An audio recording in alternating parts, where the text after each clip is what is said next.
किती सुंदर आणि किती छान.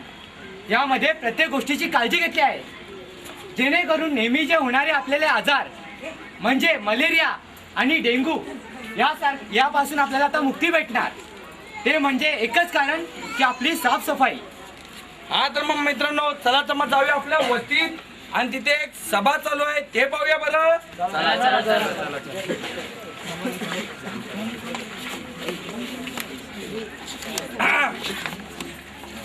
आपल्या या सभेत स्वागत आहे. तर मी एक घोषणा देऊ इच्छितो. शौचालयाची साफसफाई तुमची आमची बचत कमाई. शौचालयाची साफसफाई तुमची आमची बचत कमाई. ठेवा स्वच्छता तुमच्या घरी. ये समृद्धी आमच्या दारी. ठेवा स्वच्छता तुमच्या घरी. ये समृद्धी आमच्या दारी. हा तर मित्रांनो, आपली घोषणा बरोबर आहे. आपण आपले शौचालय स्वच्छ ठेवणार, घाण करणार नाही, म्हणजे आपल्याला कुठल्याही प्रकारचे आजार होणार नाही आणि आपले पैसे सुद्धा वाचणार.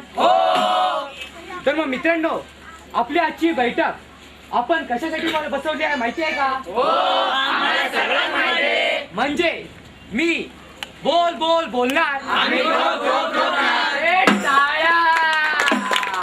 तर मग मित्रांनो, आपल्या निर्मल अभियानाअंतर्गत बांधण्यात आलेल्या शौचालयाची काही ठळक वैशिष्ट्य पाहूया बरं. जुने शौचालय तोडून नवीन शौचालय बांधणे. पास देण्याची मुबलक सुविधा होती येते. प्रथम स्थानिक मंडळांना प्राधान्य देणे. बोरी पाण्याची व लाईटीची सुविधा करणे.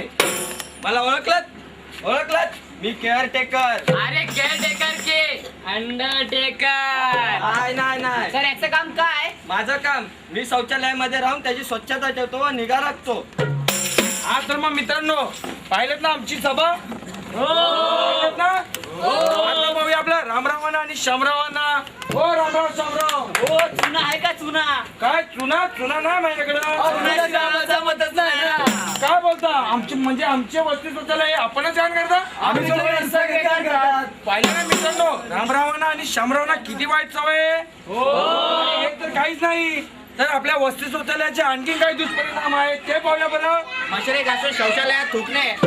अरे एवढंच नाही, दारूच्या बाटल्या शौचालयात टाकतात. अरे सिगारेट आणि तंबाखू ओढून शौचालयात टाकतात.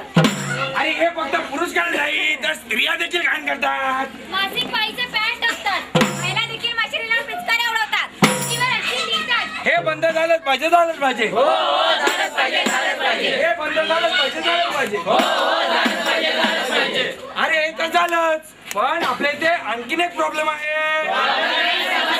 समस्या. हो